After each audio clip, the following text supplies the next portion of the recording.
残酷な天使のように少年よ神話になれ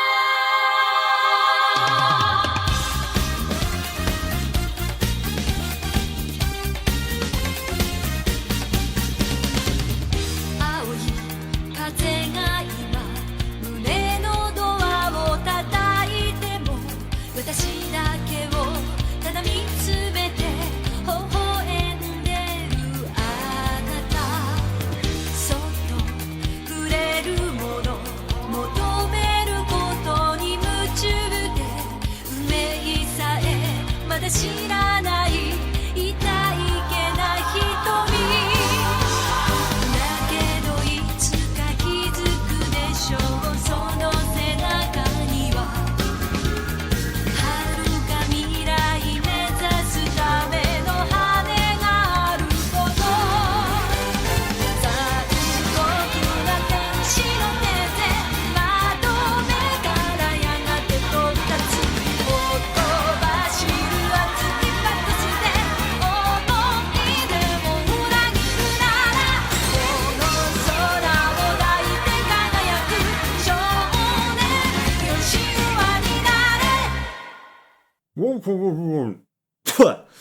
Welcome everyone.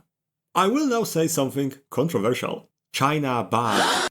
Today, we're playing the middle finger towards the CCP, a game set in Hong Kong that lets us kill innocent Chinese gangsters and mess with the country's property. I am talking about Sleeping Dogs, which coincidentally does not feature any dogs, unless we count the food. But what it does feature is plenty of sleeping and kung fu.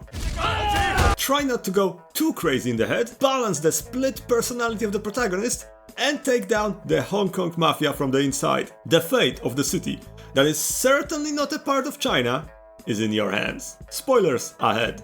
You play as John, Sleeping Dogs Shen, an ethnic minority who, unfortunately, is straight. Cutting edge, I like it. And, more unfortunately, is a man. This means he only has one get out of jail free card, which he already uses in the opening. The game itself is a bastard child of GTA and Yakuza, inheriting the worst features of both parents, while sprinkling some of its own inbred ideas in the mix. As in any open world game in a modern setting, we have two main ways to interact with the world: combat and exploration. If Yakuza is Enter the Dragon of fighting systems, then Sleeping Dogs would be the Kung Fu hustle. Which does not mean it's bad, it's just built different. For example, you can do this. Or this. Pfft. This tea is way too cold, grandma. Not even Majima is half as crazy as Wei Shen. Combat is rather limited in the beginning, but don't worry. It gets marginally better at the end, as you unlock moves that reuse previous animations. Speaking of which, there are plenty of those when you interact with objects on the battlefield. Did you know you can kill a man by throwing him into a garbage bin? Or better yet, throwing him on a cardboard box. You can win any fight with just pressing one button. Counter. Every time an enemy flashes red so hard you can't miss it unless you are the fourth child of a Chinese family, in which case you are already fucking dead and can't see shit. Hit E on keyboard and Wei will perform a perfect parry. Some of the counters look really nice the first 50 times you see them.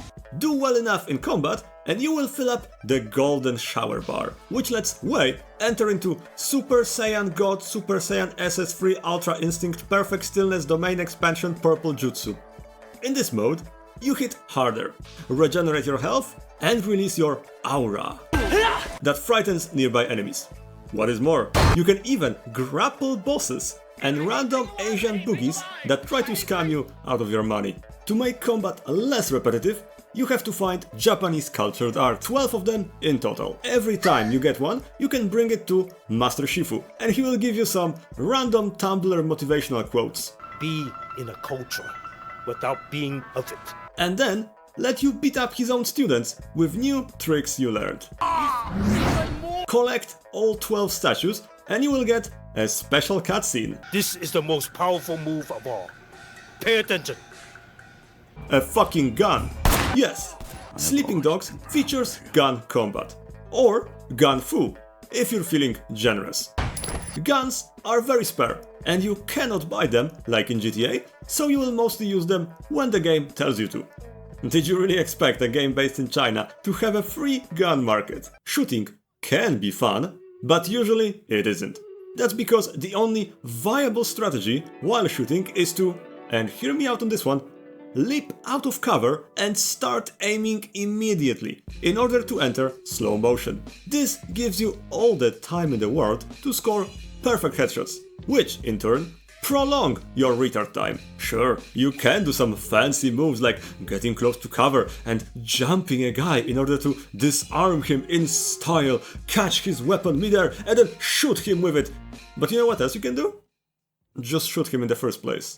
In 2 missions of the game, you will get access to a grenade launcher. Sounds fun, right? Wrong.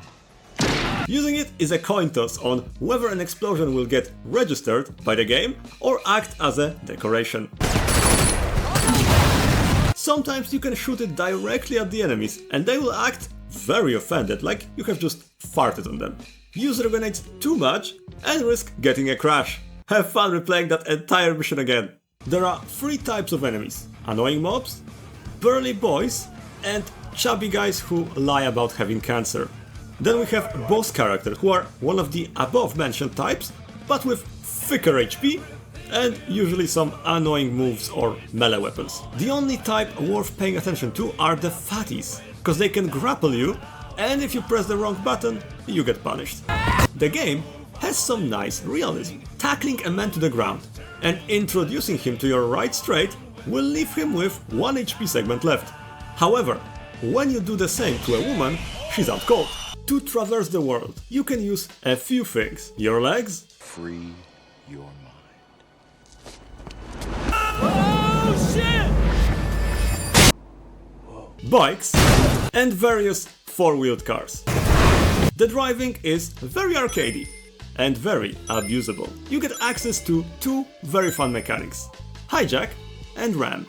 The first one lets you leap out of your car or bike and jump on the enemy or some random schmuck's car. Very useful in missions that require you to stop a vehicle. Ramming is the creme de la creme and the thing that makes driving never get boring. You accelerate out of nowhere in one of 3 directions: left, right or forward. If you hit a vehicle, it will get severely damaged.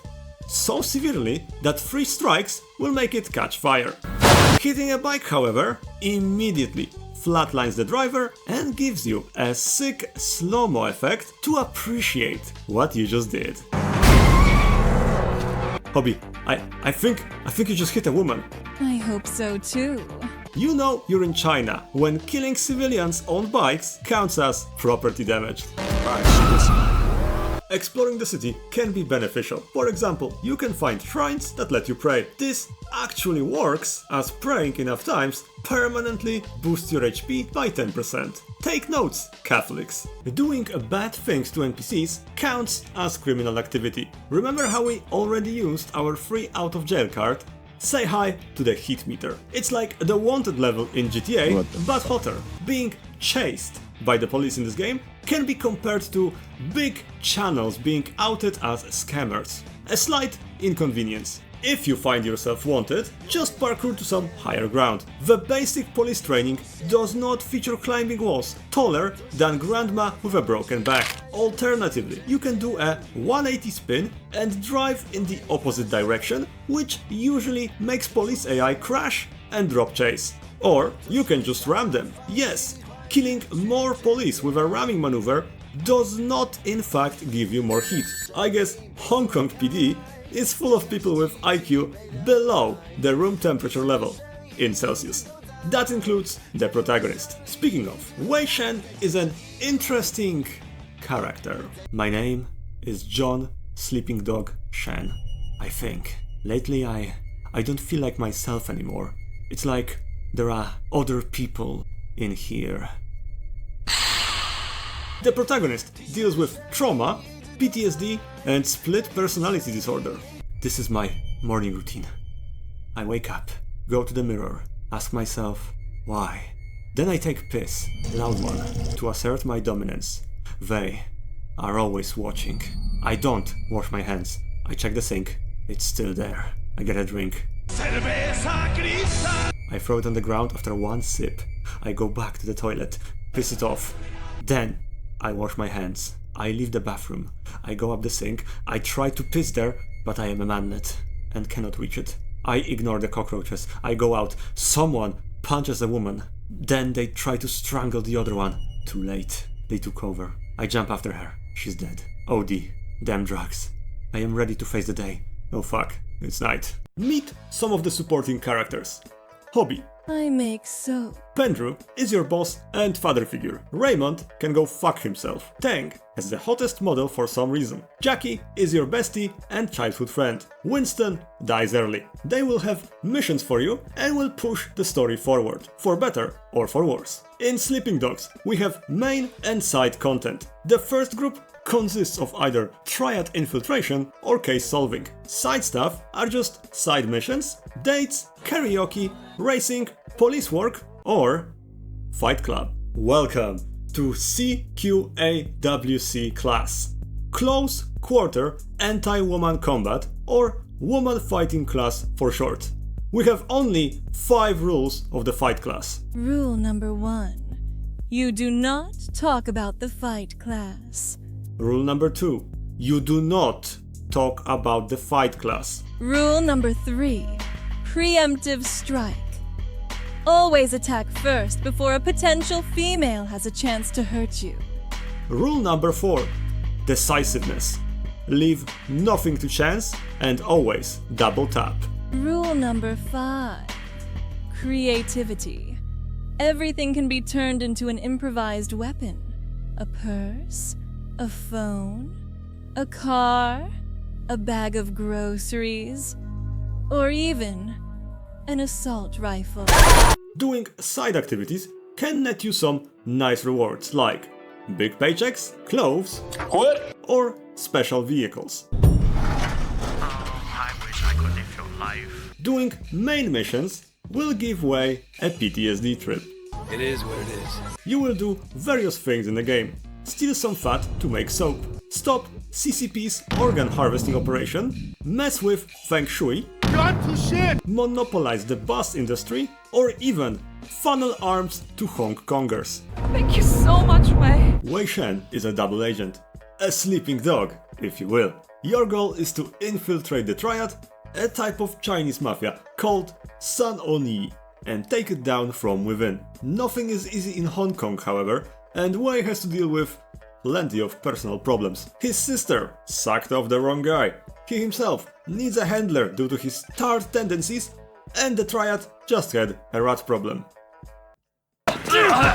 On top of that, you have to combat the voices in your head and ultimately decide if you're a cop or a criminal. Funnily enough, the protagonist turns out to be very proficient at being a Triad member and gets a quick promotion to the top of the hierarchy. Project Red Ball? What the hell is that? Why didn't you tell me about it, Hobby? You didn't need to know. Didn't need to know. This is serious. You want me to become a crime lord. And live happy and comfy. So don't fuck it up. And don't talk to Tang about it. Remember. The Triad, San Oni, stands on 5 pillars. Li Xiang, Din Xie Xiang, Sai Xi, Li Xi, Wan Hu Nin. Those are the Red Balls. Think of them as generals. On top is the king, or the dragon head, Uncle Po, better known as Winnie the Pooh or Xi Jinping Po.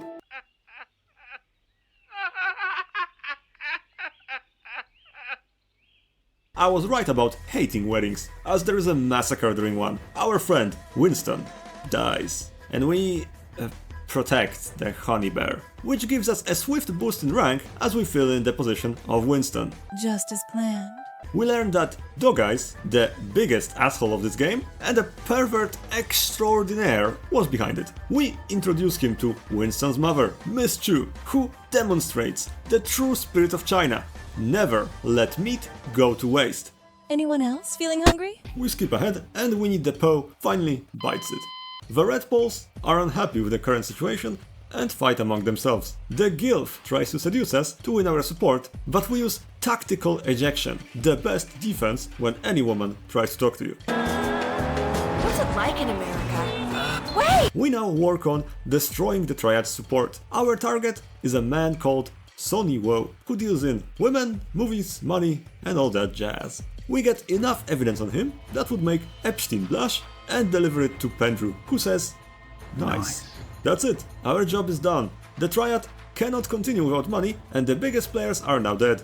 But I addicted Wei to beating women so much that he rebels and goes full mafia. There's more fights, shootouts, and badass action sequences. We even attend a funeral and fill more graves. Ultimately, we also decide that being a snitch is actually a very beneficial career path with great dental care and awesome insurance policy. So... I got something for you. I ask you for one thing.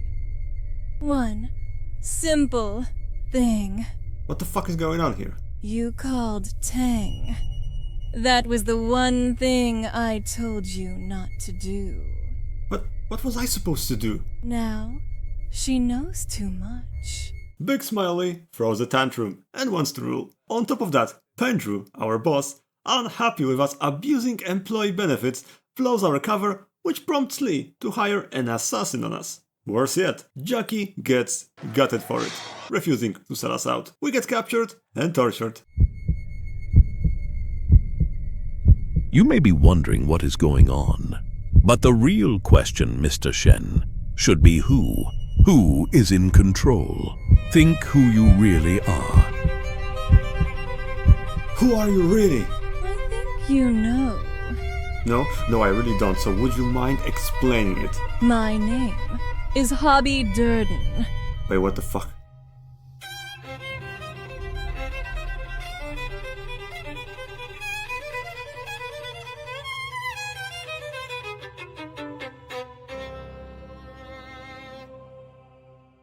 We reach the end of the game. Pendrew was behind the Xi Jinping assassination and gets killed in prison. Big Smiley gets turned into ice cubes. Broken Nose Jiang becomes the new Dragonhead. The woman wins. The darkest timeline has been achieved. Well, we obviously cannot have that. Agree. That's why we will remake the ending to be better. I'm gonna kill you! Rise, motherfucker! After killing Wei, Big Smiley changes his life and becomes a flower shop owner. Pendrew does not die and continues his fight against Sanon Yi, eventually striking them all down and getting rid of Chinese gangsters once and for all. Broken Nose Jiang dies in an accident. Sources say she slipped on a banana peel. Tu Chin Cao has a heart attack after losing his entire fortune on cockfighting. Ricky and Vivienne live happily ever after. They are expecting their third child. Wei Shen continues to be dead. Sleeping Dogs is a very curious case. It's not a brilliant game, but it has something that makes me want to come back to it, like a toxic relationship that should never have started in the first place. But here we are, shouting and hate fucking each other one more time. And you know that hate love session was the best you ever had. Getting it nowadays is gonna cost you less than ordering a Starbucks coffee with Grubhub. 7 out of 10. Good times, but drops the ball in the second half. We would like to thank you all for watching, you lovely chads. Look forward to more content in the future. No excuses as we try to settle which personality is dominant.